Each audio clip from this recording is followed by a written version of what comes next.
What's up, everybody? Welcome back to another deck profile here on TCG University for the card game UniVersus. My name's Tam, and today I'm going to be doing a deck profile on one of my pet decks, Cassandra.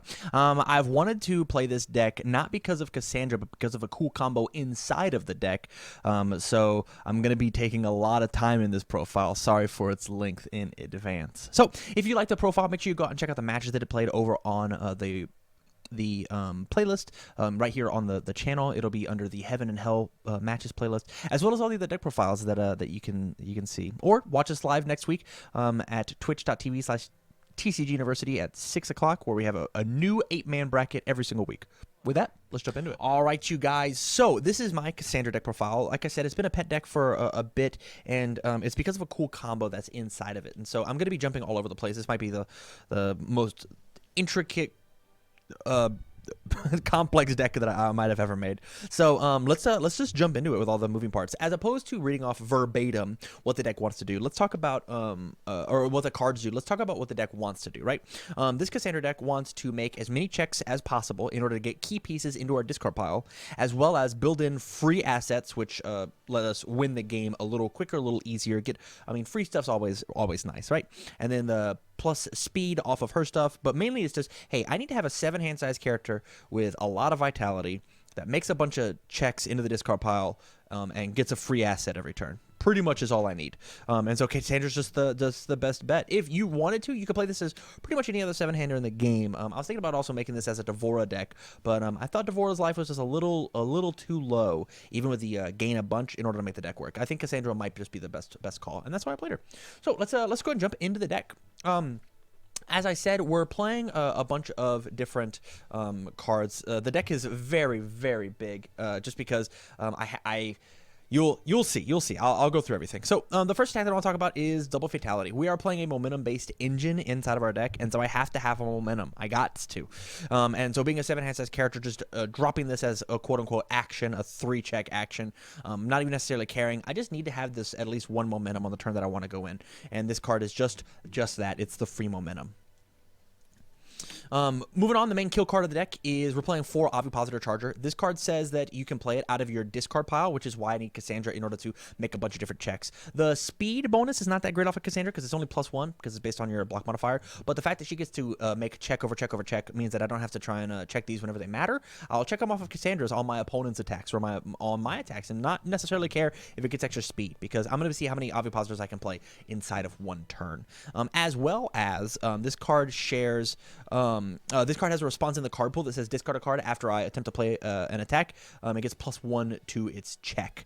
And so it's very, very relevant whenever I need to be more aggressive for my next card, which is we're playing triple Spirit Shotgun. This card says it gets +1 damage for each resource symbol inside of my card pool that shares with my characters. So if I've got Ovipositor in my card pool, it gets +1, and Spirit Shotgun itself gives +2 because we've got good and life. This is also just a 7 damage fatality. So don't be afraid if you're going to be net decking this one to just pop this off as your first form and be like, hey, +2 damage, an extra, maybe a little extra speed. Hopefully we check an Ovipositor or something, and then swing it. If it's full blocked, it still deals half. Grab that momentum for whenever I try and kill him.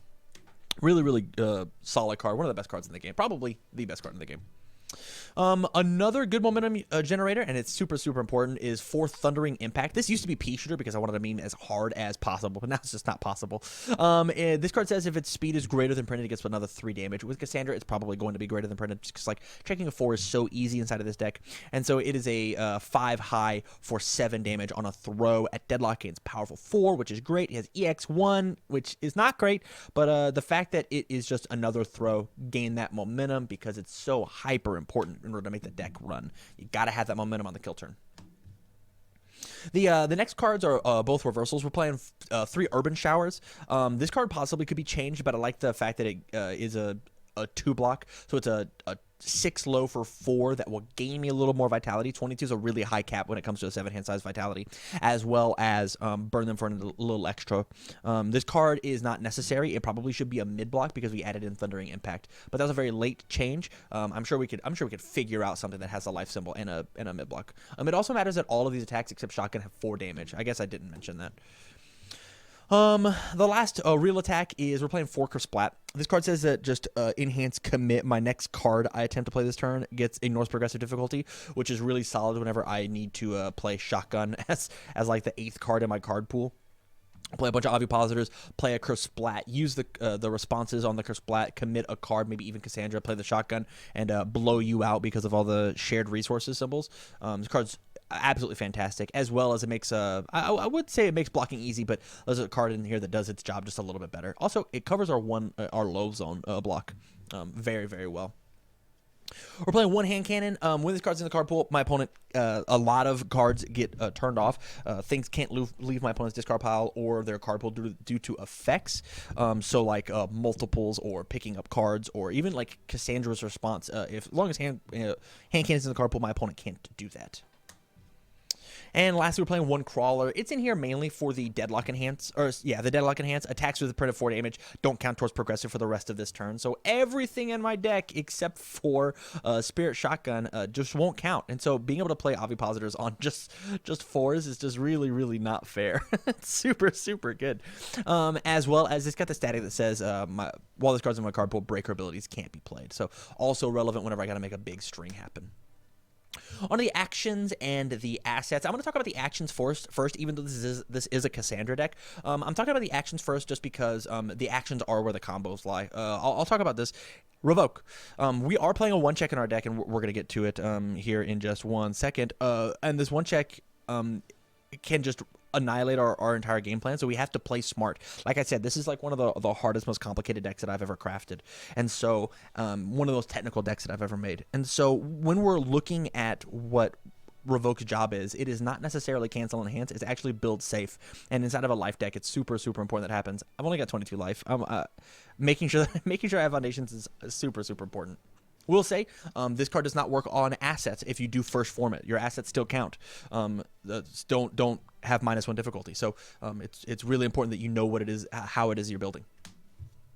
The next action we're playing is a card that pretty much nobody's ever written on the deck list ever. We're playing 3 Feel My Power. This is actually one of my favorite cards in the entire game. Every time that I've played this card versus somebody not in the house, they've gone, oh man, I have to read that card. This card says, and I'll read it, I know I don't normally, enhance both players' next check to play a card this turn is a 6. No check necessary, so don't make the check. And then I get to draw 2 cards. So it is a 3/4 with a 1 mid block that just says, I'll play it, draw 2, we both check a 6 next. So I'm helping you out a little bit, but I'm helping myself out even more because the card that I want to make sure that I check next is Covert Intent. So let me tell you about the combo. So the way that we're going to be playing this deck is I want to play as many where did they go? Ovipositors as possible, right? I'll play Ovipositors into my card pool, and we get to go. I'll go to the combo right now. At the very end of the chain on your 4th Ovipositor, I'll play Feel My Power. I'll draw my 2 cards. Both our next checks are 6s. After this Ovipositor resolves, I'm just going to play the Covert Intent. Hey, I checked a 6. It auto passes as long as I can discard the momentum, which, as we saw during our attacks, we've got a ton of. And so I'll then clear all of these from my card pool, draw 5 additional cards, and then these are in my discard pile. I just get to play them again. If I have another momentum, I have another Feel My Power, I have another Covert Intent, I can do it again. And so we're just playing 3 and 3 with the Feel My Power, Covert Intent. And this is the entire premise of the deck. I was trying to find something that could play these 3 cards together. And that's it. That's the whole reason I wanted to build this deck, and this is what came out of it. So onto the assets. The other reason that Cassandra is the best character to play this deck is Omega Sword and Owl Shield. This card is borderline unfair in real life, and it actually is unfair inside of Cassandra. So not only does it make checks for extra damage, which we're super down for, everything gets at least 1 extra damage. Ovipositors included. Let's make them 5 damage. That's fine. Kill them a little quicker. While it's ready, all of my blocks ignore progressive difficulty. And so one of the coolest things that I can do is I can take and play Feel My Power on defense. I'll enhance on Feel My Power and put it in my card pool. I'll check my 3. That's fine. I'll draw 2 cards, probably 2 blocks, and then my next check is a 6, and this card doesn't count as progressive when I block. And so maybe I did draw the extra shield. Oh, I'll just play this. Oh, it passed. I auto-passed it because this card doesn't count. Yeah, sure, my opponent gets to also have an extra +6 check, but I mean, I get to draw 2 extra cards. This one doesn't count as progressive. This is such a good defensive card when comboing with the Omega Shield. Crazy strong stuff. As well as it gets to make an extra check, so as opposed to making 1 check per every attack, I'm now making 2, even playable while committed. The next asset we're playing is 1 Soul Calibur. I think this card is also nutty and not fair, especially. I think it actually makes all the Soul Calibur characters, the ones that have this watermark, just an entire tier higher than everybody else in the game. This card is Banana Sandwich. Respond commit after weapon attack is played, seal it, as well as this thing becomes any asset that I want it to be. And that is what is important inside of this deck. I need to have this card in order to not die. This is the best defensive card in the game. As well as in this deck. So trading the Soul Calibur out for the Omega Sword is super, super needed. Very, very needed. On the other assets, we're playing double Omega Sword and Elk Shield. This card's really, really good in Cassandra because after you check it, it comes in committed, and you can still block with it as if it was in a staging area. It does not say it has to be readied like some other cards. I've got it. I can block with it, and it makes you do 1 damage. So really good versus shotgun decks. We're playing 1 Black Bear Diner. It just lets me just reuse another foundation. There's plenty of foundations that I have are commit or flip abilities like Keiko's Aid or Passing the Torch, and just being able to remove them and then ready them back up and then use their ability again is super good. It also unflips foundations, which is why I said Keiko's Aid. We're playing 1 Swordfish. This is my my emergency button. Oh no, you're going to play an attack that kills me. I'll just put it in my momentum, as well as, oh hey, I put it in my momentum? Well, maybe I'll use it offensively, and I'll toss one of my Ovipositors into my momentum after I say I can play another one from my discard pile, play the other one, and then use the Ovipositor as the EX, and then now I have my momentum in order to make my combos go off. Really, really good.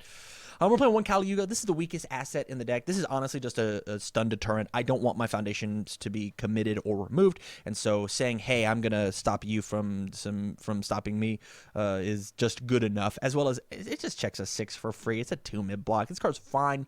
I decided not to off symbol any assets just because I was already playing 1s and 2s. I'm playing 4 2s and 3 1s, and so it was scary enough to just like be caught with bad checks. Being caught with dead cards in my hand as well just seemed a little too scary. Maybe if if the card was important enough to off symbol, like something like Fiddlesticks, something like Astaroth's Colludus, so maybe those might be worth off symboling, but it's real iffy. So on to the foundations. I want to talk about what the foundation's jobs are, what they do, as opposed to or the camps that they fall in, the roles that they have, and I want to talk about the kill you cards. So as I said before, the deck's playing all 4 damage attacks, and 4 damage doesn't kill anybody. And so Prolonged Espionage says that I get to turn all of my 4 damage attacks into 5 damage attacks and give a little extra speed, and with Cassandra give a little extra speed, and with Owl Shield give a little extra damage. In fact, I'm just going to bring Owl Shield up because it's super important for later combos. And as soon as they get the deadlock, everything doesn't care that they're in deadlock. Having 2 of these out and giving +6/+6 on all of my stuff is just banana sandwich. Be careful though; it is a 3 diff. We are playing 7 bad checks, so you have to once again play smart, build smart. We're playing one of the most slept-on cards in the format. We're playing 4 Early Awakening. I was trying to figure out, hey, why aren't any of my attacks doing damage? And it's not because they're not doing damage. It's because they're not fast enough. Cassandra's giving speed, sure, but the speed's only 1 or 2. This card says commit my attack gets +3 speed, which is fantastic. This is good as an Orphan Alchemist, as well as I'm making all these checks. All I have to do is build 1. And then with the 2 checks that I'm making every single turn, I'm going to replace it with 3. This is a 3-for-1 that gives +3 speed? Insane. I will say this card has accidentally put me in deadlock before, and so it is possible to remove them if you absolutely need to, but this card is definitely good enough. It's to be played, and I think it should be played in both life and good inside of this character. I think it is hyper worth it, to the point where, since we're talking about the Morgan card, I think this card is good enough to be played in here, that I should have been playing Confronting Jenna because of how potent this card is, and this card by itself made me go, oh man, I should have been playing Confronting Jenna in order to get the bonus of having that extra damage. I definitely should have, and I'm bummed I missed out on that. More consistency card. We are playing a bunch of bad checks, and so we're just playing triple over the top, as well as it's +1 damage on a shotgun if we absolutely need it. I've never ever used that ability, but I'm sure playing enough games we're gonna get to the point where I'm gonna have to. As well as just looking at the top card of your deck might be useful. But the fact that it doesn't count towards progressive difficulty is the main reason we're playing it. We want to play as many foundations as possible because I have to make sure that I can survive to the late game. This is a late game life deck. On to draw power. We're playing one, A Sun's Love. This is just consistency. First form, I don't have any other first forms of the game. Hey, I'm an 8-hander. There's not much you can do about it. But if you want to make me a 9-hander, go ahead and grab a momentum. It's really tempting with some decks, but making this deck a 9-hander just means that you'll probably never kill it. So don't do it if you're fighting against Cassandra. We're playing triple Passing the Torch. Just says commit, draw an extra card. Super relevant whenever we've got Black Bear Diner, super relevant whenever I need to block with an extra card off of Omega Shield. Just really, really solid stuff. Just good, consistent card. Up next, the coolest card in my deck. We're playing 4 Insect Puppeteer, and you're going, Tam, you're no longer playing Pea Shooter. Why would you bother playing this card? Well, this card has hella value. Number 1, this card gets to add in whatever 4 diff that I want in order to make my shotguns better. So shotgun, I can play it at the end of chains in order to make them stronger, right? I'll make my shotguns better, as well as it plays into my main combo by stuffing my card pool full of extra cards and then getting to covert them away. And readying back up my foundation. So now I've cleared my card pool, ready the foundations, and I'm good. And then defensively, I can, on my turn, be aggressive and start committing these cards. And then on my opponent's turn, I'll add this card into my card pool, ready my foundation, and with Omega Shield, this card doesn't count. So it's just like I readied a foundation for free. As well as, look at all the stuff this card's doing, as well as it's just a little extra damage whenever I need it. There's plenty of times where I want to pump up a Curse Splat just a little bit stronger before I hit the shotgun. The shotgun's probably going to kill them anyways, so let's ready all my Insect Puppeteers, flood my card pool, flip the Insect Puppeteers, and give it +4/+4, and then commit one of them in order to make my shotgun not count towards progressive. Just there's so much combo potential with Insect Puppeteer that you have to include it in this deck. Any deck that's playing Ovipositor, I think, is actually worth it. For the same reason, if you remember, we're playing both Crawler and Hand Cannon. These are 2 just really good cards just to add in with Insect Puppeteer. Hey, I need to not be Breaker this turn or else I'm going to lose. Let's toss this guy in. Hey, I need you to not play any multiples this turn or else I'm going to lose. Hey, there's my Hand Cannon. And you just get to do this every turn. The cost of it is to toss this into your card pool and then ready it. Really, really silly stuff with just how it interacts. Up next, we're playing the Please Don't Kill Me cards. We're playing Triple Keiko's Aid. Hey, I'm blocking for free, but that doesn't mean I can run out of blocks. So making sure that you end your turn so that I can hit my cool combo is super needed. We're playing 1 Last of His Kind, pay 2 life, -4 damage, as well as Desperation, my attacks get +2. Once again, pushing damage is a little difficult, and then just paying the 2 for -4 says I might not have to block, or if I half block, low versus mid or whatever, I will take significantly less damage. Onto the speed hate of the deck, we're playing double Bakery Post Girl, but reminder for you that Owl Shield is also speed hate inside of the deck, so keep that in mind. Twice per turn, your block modifier is -2, which is insane. But this card says put it back to put it back to 0. Only playable if they played 3 enhances this turn. We're playing 1 Generous Gambler. Being able to destroy my Facedowns is incredibly important because this deck loves to go to deadlock. And +2 speed says that all of my 4 damage attacks get to hit. One of the worst things about Ovipositor is that it is a 2 mid for 4. It's so freaking slow. And even with Cassandra and Owl Shield, it's just a 3 mid for 5. That's chump change. But making it a 5 mid for 5, that might just be the thing that gets me there. As well as we're playing 1 Haunted by Loss for the same reason, is just destroy a committed foundations attack. It's -2 speed. Super useful when it comes to making sure I get to block anything that I need to. -2 speed, -2 block mod. My blocks don't count as progressive. I get to block whatever I want. Up next, we're playing more consistency cards. We're playing Double Orphan Alchemist. If we were playing these events with sideboards, I'd be playing 4 of this inside of main and side, just because I don't want to get fatality. If my Ovipositors get fatality, my cool combo doesn't work anymore. And so making sure that the response flip is hyper important. And then just looking at the top card of your deck and making sure that, hey, I need to make a check with Cassandra, or I need to make sure that my covert passes. Is that the right play? Just a little extra knowledge is helpful. As well as we're playing Double Manifestation. This card's hyper live inside of this deck. Both Cassandra and Owl Shield say to check a 4. If I check a 3 and I want to pass it, even if it's not going to give an attack a relevant stat, I can commit the Manifestation in order to pass it. My opponent commits a Foundation. As well as the hypest play is take and commit this card off of Curse Splat. So I'll play the Curse Splat, I'll commit the Manifestation, my next card doesn't count, and then you commit an extra card. So basically stun 1, my next card doesn't count. Very, very strong. Super strong. Playing double protecting the protector. This card doesn't come in relevant at all. I probably would trade this out for one more main boarded Orphan Alchemist and side the other one if I was playing this at a tournament, just because, man, getting Fatality would just be the absolute worst. And so making sure that I having Protected Protector to make sure that my character doesn't get sealed, or even worse, Omega Sword doesn't get removed from the staging area. Super important. Paying that 1 momentum. Yeah, maybe I don't get the combo off that turn, but hopefully I have enough momentum. There were turns that I would have 4 momentum and then not have the covert and be like, oh, well, I am glad at least I have Protecting, right? And then my last card is the last card, and I saved it for last for a reason. If we're playing double Mechanical Genius, if I was wanted to meme even harder than normal, I would have put this out more of, but it's not necessary for the deck. Basically, the way all you need for the combo to truly work is we need 1 Mechanical Genius. I'll play out my Ovipositors. Before I play my last Ovipositor, I will form with Mechanical Genius. My next non-attack card will get -3 difficulty. So then I play my Ovipositor. It's an attack. It doesn't apply the -3. I go through the rigmarole of it, and then I play Feel My Power. Well, it's a non-attack card. So instead of being a 3 diff action, now it's a 0 diff action. So I'll play Feel My Power on a 3, guarantee my check, play my Covert Intent, it passes. And so there's plenty of times where either I can make the Covert Intent be a 2 difficulty, or I make Feel My Power a 0 difficulty and then auto pass the Covert Intent. I said before, these are the 3 cards. Well, these are actually the 4 cards that I wanted to base the entire combo around. Making sure that you can combo out and play your Ovipositors a whole heck of a lot. Feel My Power guarantees the Covert. Mechanical Genius guarantees to Feel My Power. Ovipositor kills them.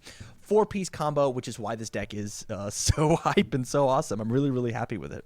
So, that's the deck. Told you guys it was going to be a long one. Thank you much for watching the Cassandra deck profile. I'm really, really happy with this deck. I'm happy how it turned out, and it's going to be my pet deck for just a little while longer as I make and find some critiques. So if you liked the deck and want to see it in action, go and check out the matches here on the channel. Or if you want to catch us live, go to twitch.tv/TCGUniversity every Tuesday at 6 p.m. as we go live with a new campus championship. And lastly, if you want updates on the Cassandra deck, it's one of the things that I'm going to be writing some articles on here in the near future, is the ideas and movings and so on of Cassandra. So go out and check that out. Those are going to be live to everybody, as well as if you want to talk to me directly about it, go to patreon.com and sign up for our Discord at the $1 level and have conversation with me about it. I love this deck so much. I'm really, really proud of it. I wish I get to take it to an event here fairly soon. I just want Kevin...